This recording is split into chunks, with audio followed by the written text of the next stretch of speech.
தனிச்சு நின்று போட்டிட்டு ஆண்மகனா காட்டு.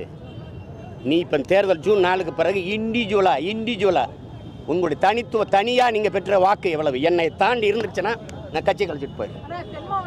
யார் மூணாவது யார் பெரிய கட்சின்னு தெரிஞ்சிடும்ல. தனிச்சு கூட்டணியாக நீட்டு கூட்டிக்கிட்டு கூடாது. ஒண்டி கொண்டி நீ சிங்கமாக நிற்கணும். தனிச்சு சண்டை போடணும். அவன் தான் ஆண்மகன், அவன் தான் வீரன்.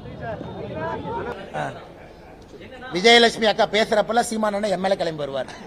அவர் மாத்திர விஜயலட்சுமி அக்கா அங்கிருந்து அட்டாக் பண்ணுவாங்க. உடனே சம்பந்தம் இல்லாம சீமான் எம்எல்ஏ அட்டாக் வருவார். அண்ணே நான் சீமான் வம்பு கிழத்தினா அவர் விஜயலட்சுமி அக்காக்கு பதில் சொல்லணும். எங்கிட்டதுக்கு அவர் பேசுறாரு. அண்ணே நான் வம்பு கிழத்தினா அண்ணே நான் பெருந்தரணையா சொல்றேன். ஜூன் 4ஆம் தேதி ரிசல்ட்டை நீங்க பார்க்க போறீங்க. இன்னைக்கு பாரதிய ஜனதா கட்சி திராவிட கட்சிகள் இல்லாம தனிச்சு நிக்கிறோம். 19 இடத்துல நிக்கிறோம். 4 இடத்துல சிம்பிள் நிக்கிறோம். நீங்க சீமான் அண்ணனை பிஜேபியினுடைய 23 இடத்துல கம்பேர் பண்ண.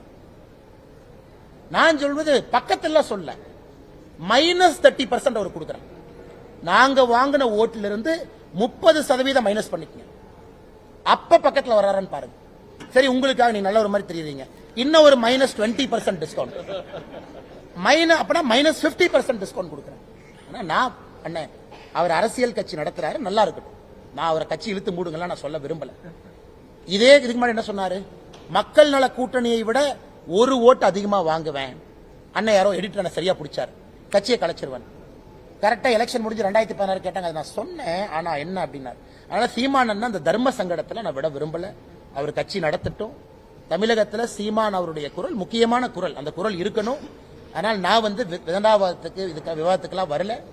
சீமான் அண்ணன் மீது மரியாதை இருக்கக்கூடிய நபர் நான். சம்பந்தமே இல்லாத ஏதோ ஒன்னு டைவர்ட் பண்றதுக்கு எங்க மேல விட வேண்டாம் தான் நான் சொல்றேன். இதை பண்ணிட்டா அப்புறம் ஜூன் 4ஆம் தேதி உங்க மூஞ்சியை நான் பார்க்கணும், எங்க மூஞ்சி நீங்க பார்க்கணும். அதனால தேவையில்லாத ஏன் அந்த போட்டிக்கு அவர் வர்றாருன்னு எனக்கு தெரியும்.